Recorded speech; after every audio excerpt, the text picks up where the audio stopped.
How about Portland, Oregon, where it looks like a war zone? The president, once again, describing the Rose City as a war zone, as Oregon's attorney general wades into the political fray. So what you have is a president that's basing his factual assertions off of social media gossip. So he's just flat out wrong and is unwilling to listen.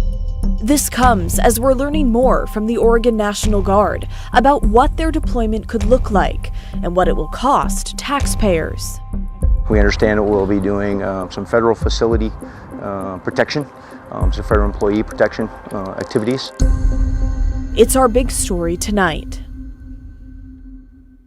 And we begin with a live look at the federal ICE building. That's what the scene looks like right now. Our photographer John Goodwin, who is behind the camera, tells us things are relatively peaceful. We can see there's just over a dozen people there. One person, he says, has been talking into a microphone with a loudspeaker. You know, these protests have been going on for months. Over the weekend, President Trump decided to send the National Guard to Portland to protect federal buildings and personnel that he says are, quote, under attack. We are learning tonight troops are expected to arrive tomorrow and get a few days of training before they show up around federal property.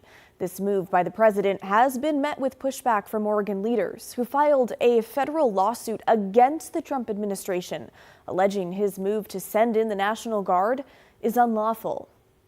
Take a look. Here's a map to give you an idea of where exactly this building is. It's not in downtown Portland, and sort of on the fringe of the South Waterfront neighborhood right along McAdam Avenue. It's just about a block north of the Tesla dealership along McAdam that has seen its fair share of demonstrations over the past year. But these ICE protests are happening on one block. There's no doubt the protests at the ICE building have caused unrest in the surrounding area. A school relocated, and there have been noise complaints. But while so much of this story focuses on the politics of the situation on the state and national level, we wanted to hear from those on the ground. So I went down there this morning to check it out. Tuesday morning outside the federal ICE building in South Portland. Well, obviously this isn't a war zone. It's far from it. It's a peaceful protest. I see maybe 10, 15 people here. They all look pretty normal to me. Different from how President Trump has recently described the area. Take a look at Portland sometime. These are wild, these are crazy people, and they're trying to burn down buildings, including federal buildings. Per Trump's orders, the National Guard mobilizing for a Portland deployment. 200 troops arriving as early as Wednesday for training before they start a 60-day mission to protect federal property and support federal law enforcement officers. We do not want them. They were not asked for. Portland City Councilor Jamie Dunphy met with protesters Tuesday. Trump is wrong and that there is no violence. The city is not on fire, but that we are showing up and making our voices heard. Yeah, I just did a Costco run, so. Tim drops off water and food to those staged outside the federal building. I just feel like we all are dependent on each other, and I want to help out, and sometimes I feel like sometimes I don't know how to help out, so the least I could do is provide sustenance and stuff and resources for people who are on the front lines. I'm feeling very sad that so many people in the rest of the country are seeing or hearing that this is a war zone, when it's actually just a very nice place to live. I also talked with a man who says he sleeps on a cot right on this sidewalk and that he's been protesting here for 5 weeks. Day and night, 24/7 on ground. I'm doing this because this whole immigration laws that are being implemented, it is absolutely ridiculous. It's inhumane. It's wrong. And I want to be able to say that I did something. During his 5 weeks of protest, I personally have been maced 6 times, pepperballed quite a few. There are agitators that come down that are not on our side. He's watched 5 of his friends get arrested. They usually release the protesters or the activists within 2 to 3 hours. Do they just come right back here? Yes. Since June, more than 24 people have been arrested in connection with the protests, including 2 people Sunday night on assault charges. It hasn't impacted me. I live about two blocks away. Sometimes when I drive by and I see people in all black with the masks and stuff, it's cause to lock your doors. Despite the escalation, which mainly happens at night, many don't believe Portland needs the National Guard. I think our police department can take care of it.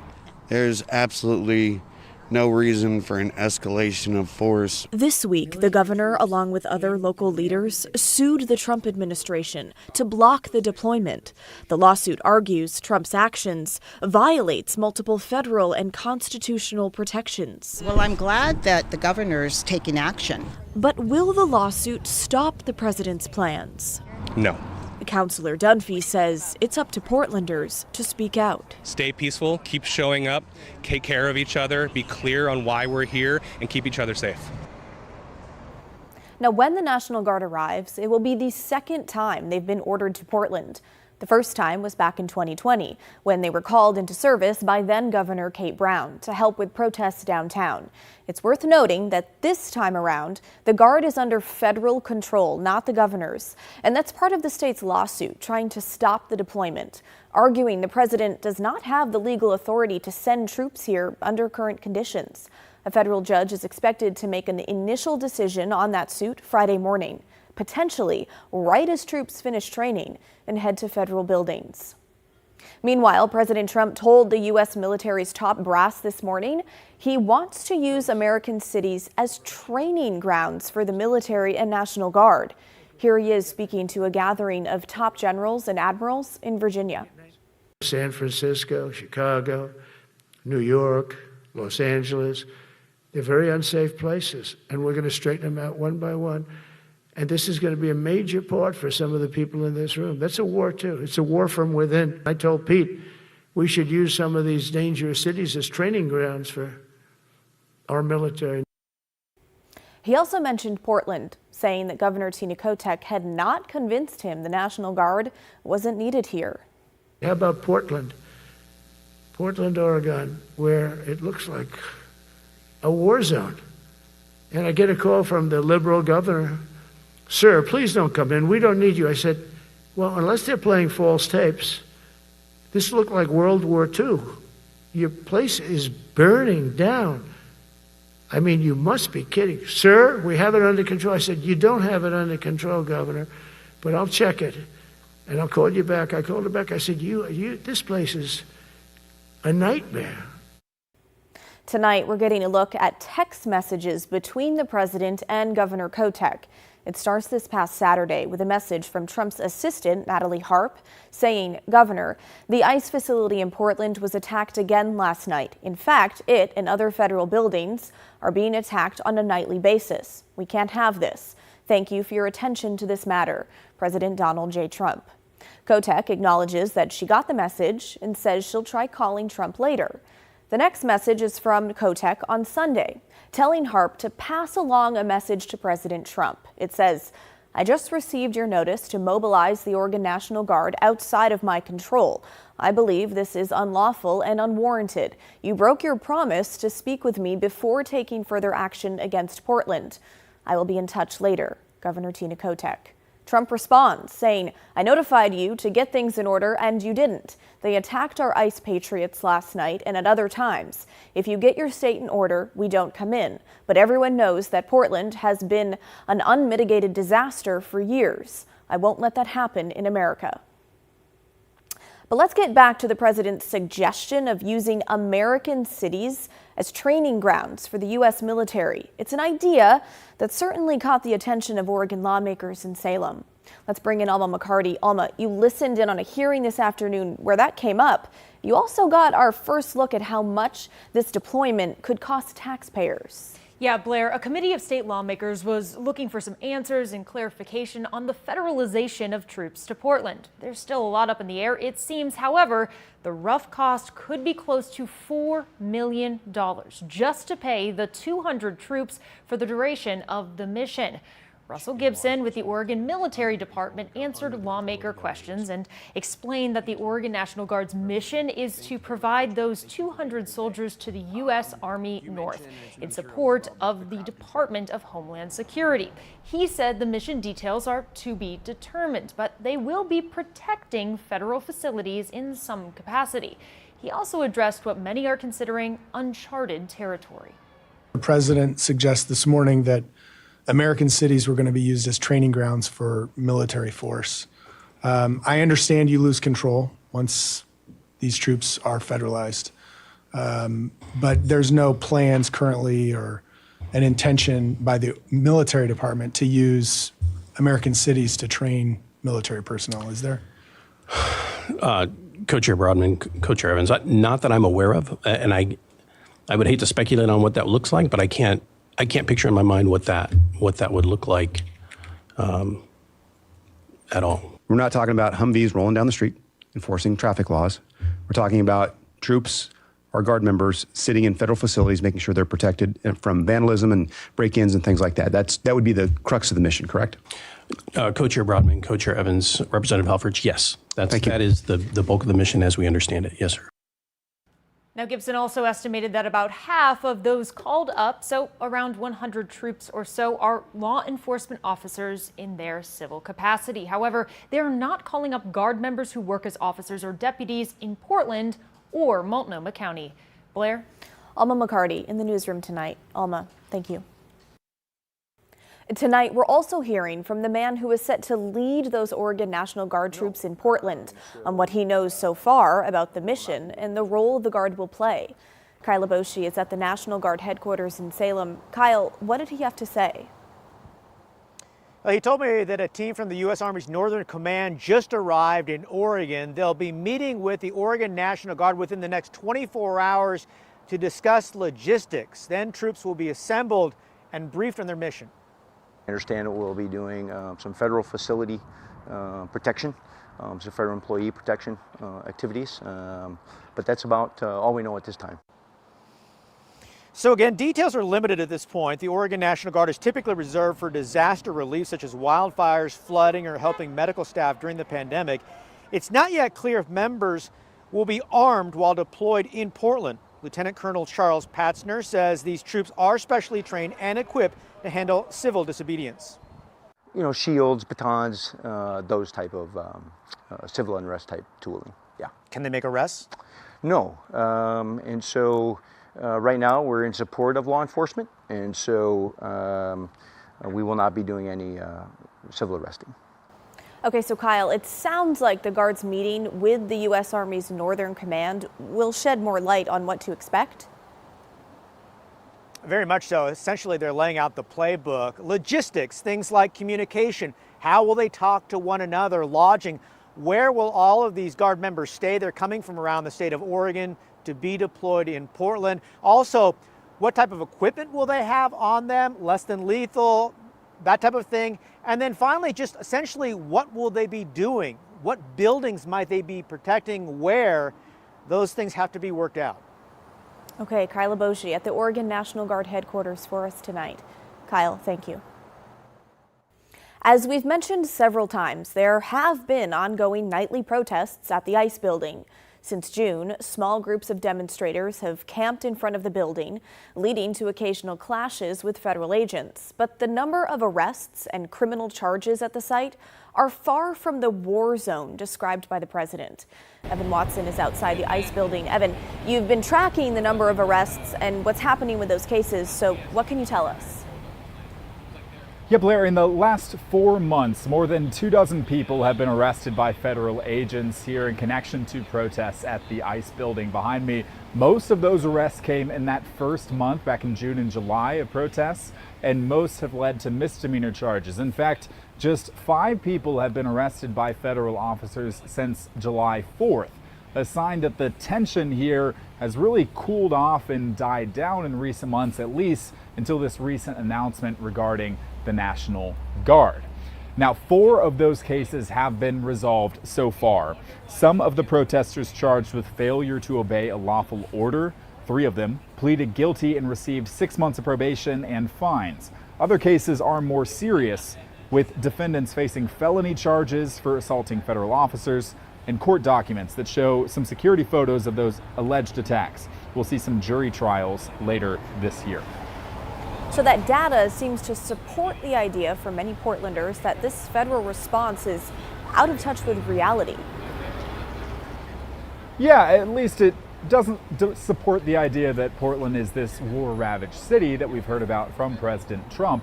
And in fact, it's not just many Portlanders who feel that way. Also, Portland Police Chief Bob Day, who says that his agency and the federal officers who have been and continue to be guarding and working at the ICE facility have this all under control. Here's what he said. To the matter is, and it's been highlighted so many times so well, but I just want to emphasize, this is one city block. City of Portland's about 145 square miles. This is one city block. And even the events that are happening down there do not rise to the level of attention that they are receiving. We are seeing this true for our society in whole. I'm not going to try and editorialize too much, but these, 30-second, 20-second, 15-second clips that are brought in from months ago or maybe even years ago. We've seen Portland portrayed through the events of the lens of 20 and 21. And what's actually happening in the response that we're seeing both from Portlanders and from the Portland Police Bureau is not in line with that national narrative. And it is frustrating, but we're going to continue to stay the course. Okay, Evan Watson in South Portland tonight. Evan, thank you. Well, ever since Saturday night, plenty of you have sent us videos of at least one helicopter that circles above the ICE office in South Portland and has done so every night since.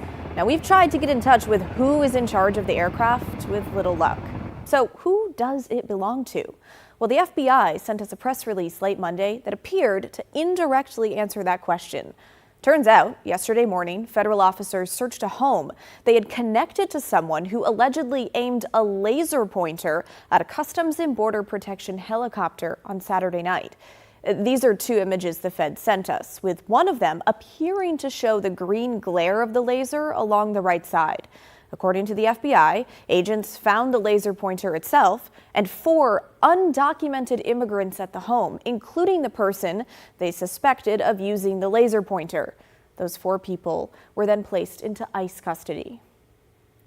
Now, during yesterday's show, we spent several minutes answering the question of how did we get here in regards to President Trump ordering the National Guard to Portland. We started our segment with the president's comments about Portland on September 5th from the Oval Office. Those comments came one day after Fox News aired a 5-minute segment about the protests outside the Portland ICE facility, calling it a, quote, sanctuary city run amok. But several of you wrote into us last night saying that our segment was incomplete, missing a crucial element from before those September 5th comments. Kiara described it as a glaring hole in our segment, writing, that hole is the failure to mention the contribution of Lori Chavez-DeRemer. We saw for ourselves on multiple public occasions her constant berating of Portland to Trump, filled with her over-the-top, histrionic, false, and derogatory remarks. Lori has demonstrated all too clearly her willingness to do and say anything to curry favor with Trump. Thanks for the email, Kiara. And you're right. We covered Chavez-DeRemer's praise of the president during a cabinet meeting back on August 26th. If you all haven't stopped by the Department of Labor, Mr. President, I invite you to see your big, beautiful face on a banner in front of the Department of Labor, because you are really the transformational president of the American worker. Okay, it was during that same meeting when Chavez-DeRemer voiced her expectation of a crackdown in Portland. In Oregon, where we are expecting a crackdown. Thank you for what you are doing with your agents on ICE, and thank you for the prosecution that I hope you will come to Portland, Oregon and crack down. Thanks again, Kiara, for writing in. We really do read your emails and listen to all your voicemails. And we would love to hear your thoughts on Portland's ICE office and the National Guard situation, since it is unfolding right in our backyard. So what's going through your mind? Let us know. Email the story at kgw.com or call and leave us a voicemail, 503-226-5090. Well, coming up next on the story, we widen our view and explore a side effect of the president's immigration agenda that you may not have considered. As the administration works to train new ICE agents, the training for some other members of federal law enforcement is being delayed. We'll explain when the story returns.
Okay, by now, it should come as no surprise that the Trump administration is prioritizing training new ICE agents.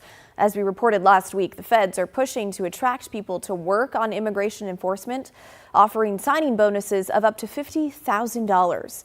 But with that training fast-tracked, training for some law enforcement park rangers is being pushed off, meaning there could soon be fewer rangers available to respond to emergencies in our national parks. Bridget Chavez has the story. When you call for help in a national park, it's usually a law enforcement ranger who shows up first. But a new federal decision that halts new rangers' training could mean fewer of them are there to answer. Visitors are going to feel, especially those that get into some kind of trouble, are going to feel the consequences of that. Bill Wade understands the challenges firsthand. He's a former ranger and superintendent of Shenandoah National Park in Virginia. Well, we know there's already a short staffing of law enforcement rangers in national parks throughout the system. And so this would just add to the difficulty. The Federal Law Enforcement Training Centers known as FLETC is where new rangers go for law enforcement training.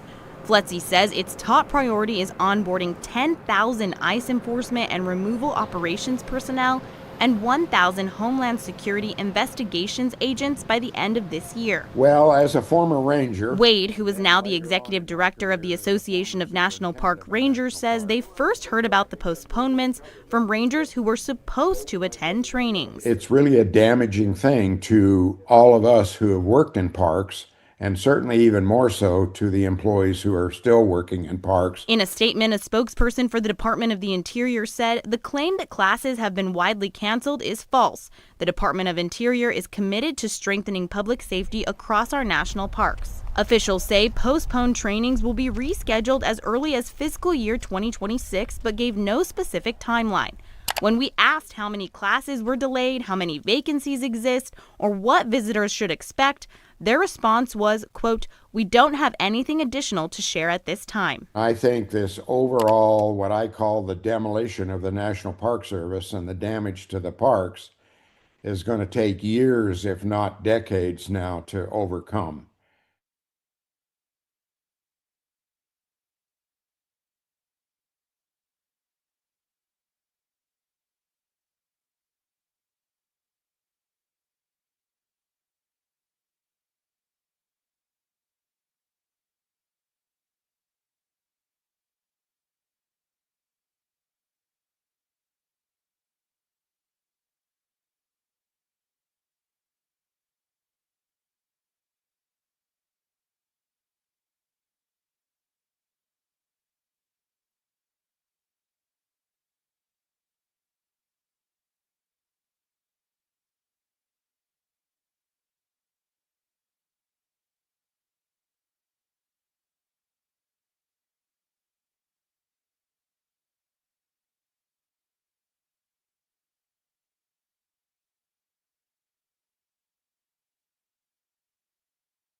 Well, that is the end of our show, folks. Thanks so much for watching. The good stuff is coming your way next. And don't forget, everyone has a story to tell. If you ever miss an episode of The Story at 6:30, we re-air it at 8:30 and 10:30 on our TV app, KGW+, which you can get for free right now on Roku, Apple TV, and Fire TV.